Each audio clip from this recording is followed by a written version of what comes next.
Good morning, good afternoon, good evening, and welcome to this very special video that I am making for you guys as our people, our true fans, or if you're not, because it's a fun thing to do, and it's a planning process that I've evolved over the years since I got into the Inside Out understanding as a sort of a helpful alternative to the kind of go get 'em tiger annual plans that I used to do when I was much more goal driven and goal oriented, and externally, how am I doing was evaluated based on how I was doing out there in the world. And the process that I used to use all the time was called Your Best Year Yet by Ginny Ditzler. And it was a set of 10 questions. And it was all about setting your goals and what's your major focus, and what are your accomplishments and disappointments, and what are you learning, and how can you apply that to better yourself and make each year your best year yet. Now, I really enjoyed that process, and it did lead to some cool things that I suspect would not have been part of my life had I not done it. But as it became more and more apparent to me over time that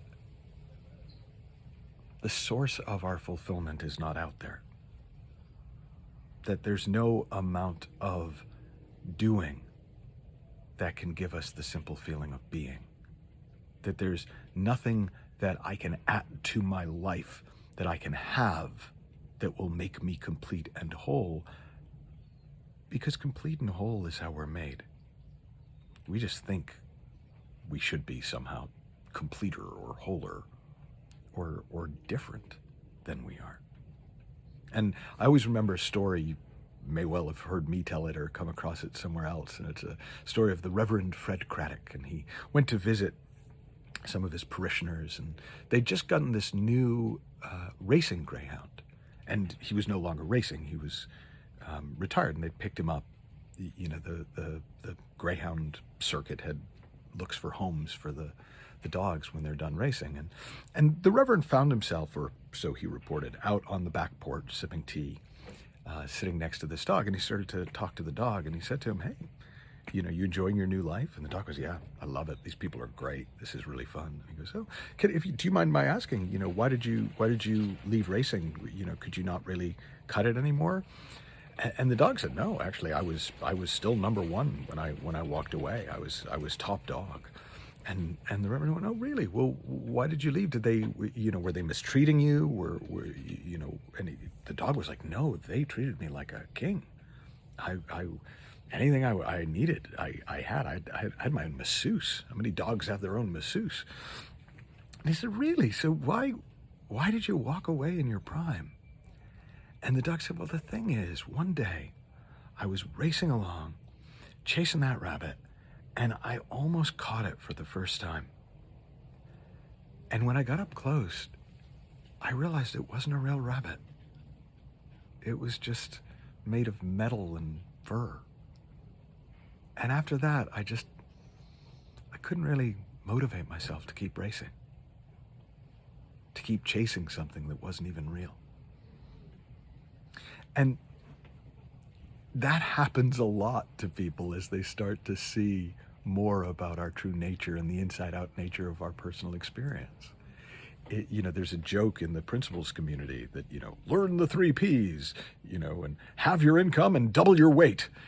And the reason that there's some truth in that is because very often the only thing driving people to be fit and healthy and successful is fear of not being fit and healthy and successful. And when that fear no longer looks real, that drive is no longer there. Or, I'll be happy when I'm fit and healthy and successful. But when I'm already happy, that doesn't drive me to do the things I think I need to do to be fit and healthy and successful. And for a while, I struggled with that because I didn't really want to have my income and double my weight. But I noticed with interest that I wasn't. And I began to explore other ways of understanding why people do what they do. And One of the key moments in that was when my friend Robert Holden said to me once, what if instead of each year sitting down and trying to work out what would make this your best year yet, what if you looked at what would make it your most enjoyable year yet? And that hit me like a ton of bricks. That was one of my favorite expressions I once heard about insight, was that felt like being punched in the face by the fist of God. And so since that time, I've sort of evolved a way of looking at my life, a way that I sit with my clients and we look at their lives as a sort of an almost planning process, if you want to call it that, for having your most enjoyable year yet. And I thought it might be fun for us to do that for 2021. So you will want some way of taking notes. You can get pen and paper. You can do this on a laptop. You can type things into your phone, however you want to do it. But go ahead and do that. You can pause me and I'll still be here when you get back, like magic. And we're back. So we're going to do this in sort of 3 steps, 3 stages. And for the first one, I want you to make an A, B, C, D grid. Now, if you've ever done any traditional time management, you may have done A, B, C, D grids. And chances are A's were must-dos and B's were should-dos and C's were nice to do if you have time and D's were don't-dos. But we're going to break the categories down a little bit differently. And you can do this both looking back over how you've spent your time over the past year, but also a bit looking ahead to how you think you're going to be spending your time in the year ahead. And your A's are things that you're going to do, either because you love doing them, or because you just know to do them, or because you can't imagine not doing them, but in a good way.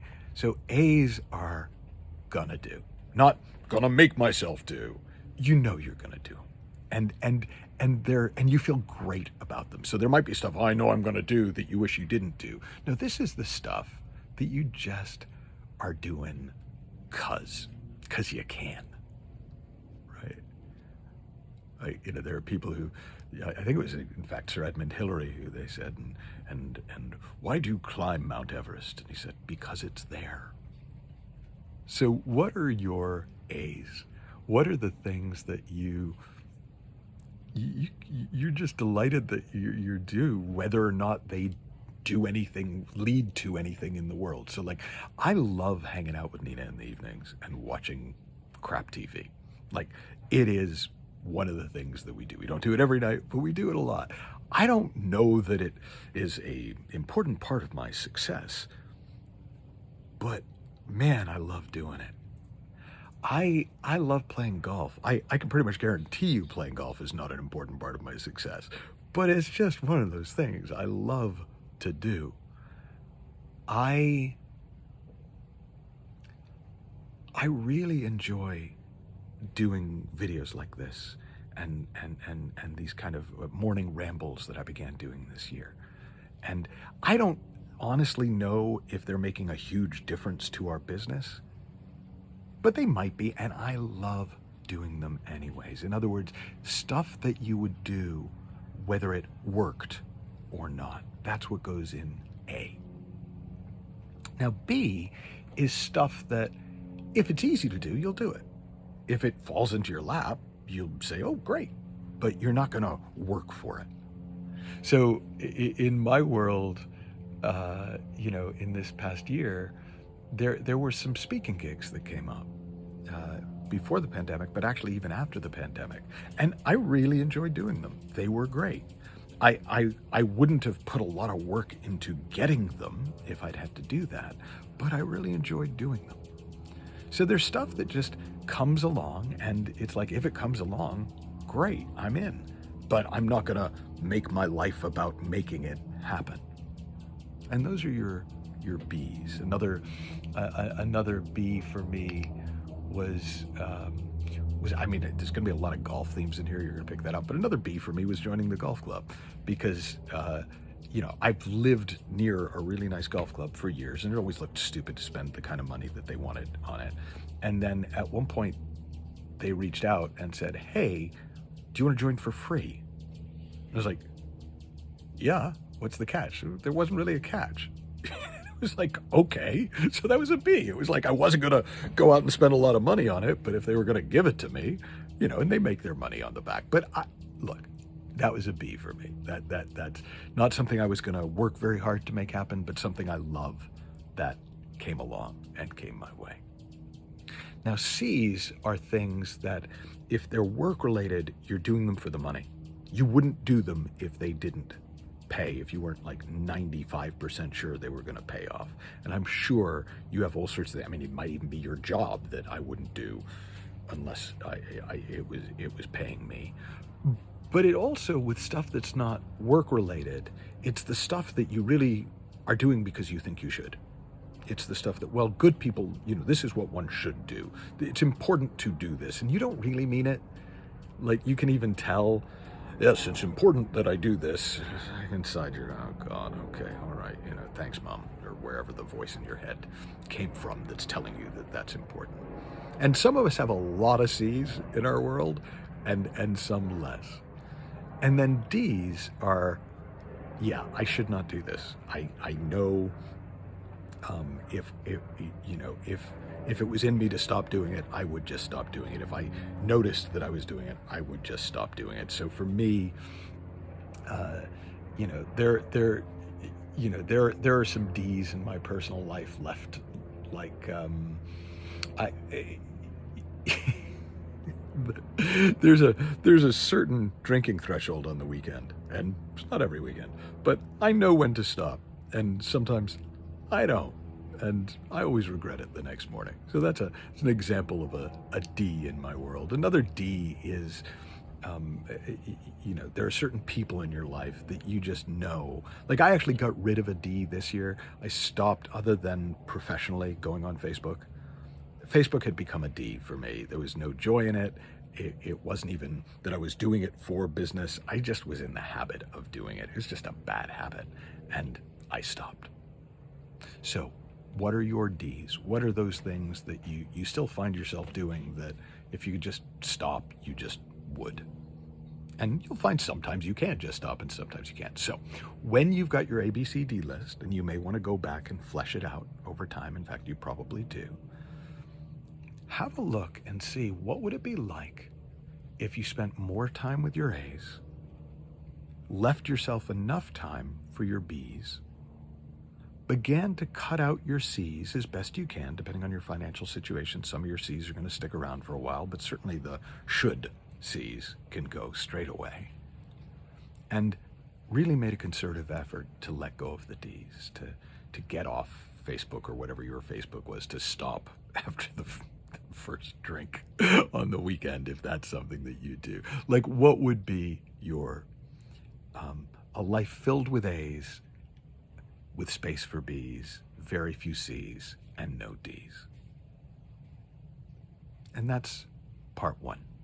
So you might want to take a break now and just spend more time with that. Or you can go through the whole video, and you can always go back, mark the time code, 1339, unless we change the time code, but that should be about right, for the second question. And the second one is sort of a visualization. So for this one, you might want to close your eyes if it's safe to do so. And I want you to do a little time travel. I want you to imagine, so you are probably listening to this in mid-December 2020. And working with that assumption, I want you to imagine, as if by magic, that it's mid-December 2021, and you're really, really happy, and you've had your most enjoyable year yet. What is it that you have loved about 2021? What have been some of your favorite things?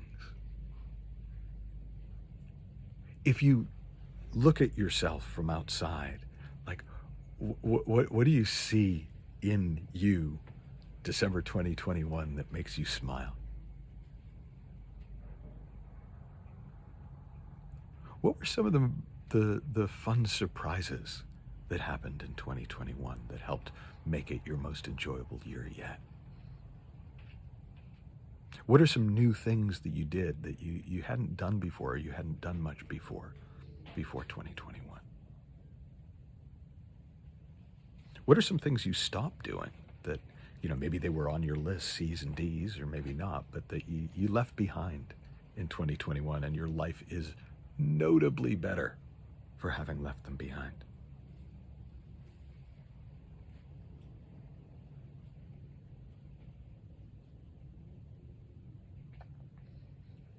What's a day in the life here in December 2021?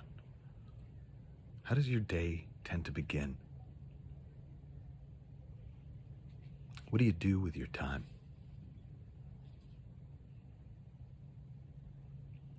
How does your day end in December 2021?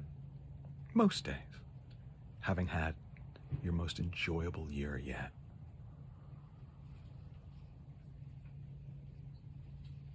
What did you learn? What did you get fresh insight into? What used to look hard that now looks easy? What used to look really complicated that now looks so straightforward? What did you used to be really confused about that's just obvious to you now?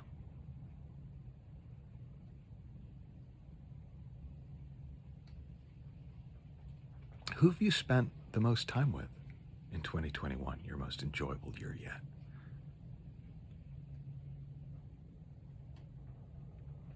Who have you spent less time with than you used to, or maybe no time with at all?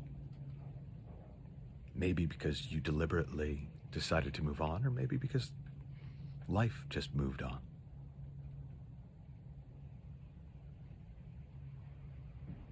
What are you most grateful for, having just had your most enjoyable year yet in 2021?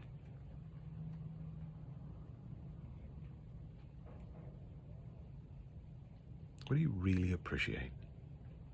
What are you really just glad about?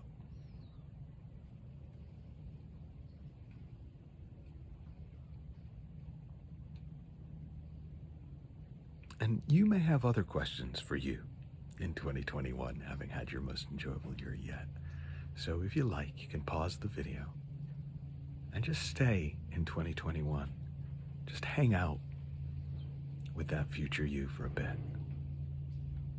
But when you're ready, then as if by magic, you can find yourself back listening to me here in whenever it is, maybe mid-December 2020. You can take a nice deep breath and wiggle your fingers and your toes and open your eyes if they're not already open, and come all the way back. And this might be another nice pause point in the process. So we're at about 18:15 on the time code, like I said, if the time code turns out to stay where it is. And you might want to take some notes. Maybe even take a break, go for a walk, let things settle more. However you're moved to use this. You can come back to this, obviously, again and again if you're just watching it through first time. And when you're ready, we're going to move to a third thing. And this is going to be just a list. And it's going to be a wouldn't it be cool list. Now, if you're somebody who's done Creating the Impossible, you know we play with the wouldn't it be cool as one of the ways of generating our impossible projects. And one of the ways we choose the projects that we work on is, well, what would make you grasp, grin, or giggle? But for this, we're not even going to go that far. So you can think of everything on this list as an A or a B. So everything on your wouldn't it be cool list is going to wind up either being something that you're going to work on because you really want to work on it whether you get anywhere or not, because it kind of just tickles you or excites you, or something that you're not going to work on at all, but boy, if it fell in your lap, you'd take it in a heartbeat. So, top of a sheet of paper or in your notes, wouldn't it be cool if ... and let your mind wander. And you can add to this list. In fact, I encourage you to add to this list, because things will come to mind tomorrow. Things will come to mind in a week. Things may come to mind in the middle of next year. But wouldn't it be cool if... So I was doing this. I just did this question as part of the Spiritual Resilience Mastermind that Robert Holden and I were teaching this year. We did this with the group, and I noticed, like, on my wouldn't be cool list were there were A's and there were B's. So, like, there were things like, wouldn't it be cool if we could reach millions of people with this work? Now, for me, that just sounds fun. I don't know how to do it. I don't particularly plan on devoting my life to making it happen, but wouldn't it be cool? Like, wouldn't it be cool, and I'm sorry if this sounds crass, but wouldn't it be cool to make a fuck ton of money? Like, again, I don't know how hard I'm willing to work for it, but if it fell into my lap, that'd be cool.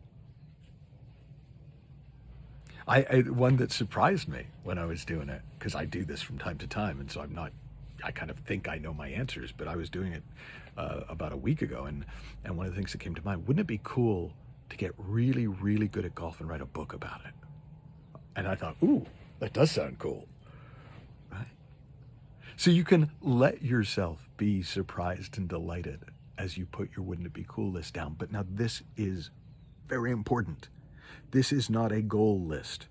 This is not your new to-do list. This is not the new set of things that, unless they happen, you promise to be very, very disappointed and down on yourself and work even harder to be more disciplined next time.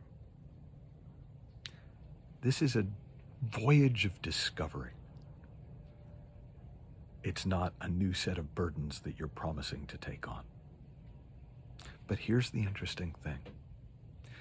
In the 10, 12 now, God, coming on 13 years since I realized that people are born happy, that babies don't need therapy, that we're not broken. We just think we are. And we do an extraordinary amount in order to fix.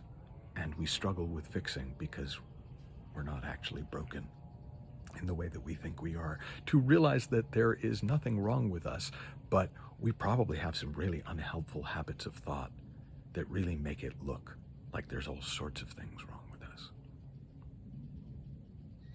One of the things that I've come to see is it's remarkable how much happens anyways. It's remarkable that even without that drive and that need and that lack that pushes me, even without what I wrote in one of my books about the Jesuit priest Bruce DeMarsico, who said, human beings are the only animals who shit in their own nests to get themselves to move out. What if, even without making ourselves miserable so we can drive ourselves to achieve things that we think will make us happy, we can still do and be and have? We can create from everything and from nothing. We can create from well-being, not in order to get it. And I hope taking yourself through this process, playing with your ABCDs in this kind of different way, visualizing what it's like to have had your most enjoyable year yet, and just making a list of stuff that, wouldn't it be cool? That it redirects your attention in a helpful way. And it may even help you uncover some intentions, give you some real clarity of intent. And one of the things I've learned in my work, not just in the last 12 years, but in the last 30 plus years, is that clarity of intent moves mountains. So I hope you've enjoyed this. I want to again thank you for being our people, true fans, or just somebody who an algorithm spit out that you're not even sure why you're on the list, but hey. And have fun. Learn heaps. May the year ahead be your most enjoyable year yet. And I'll talk with you soon. Bye-bye for now.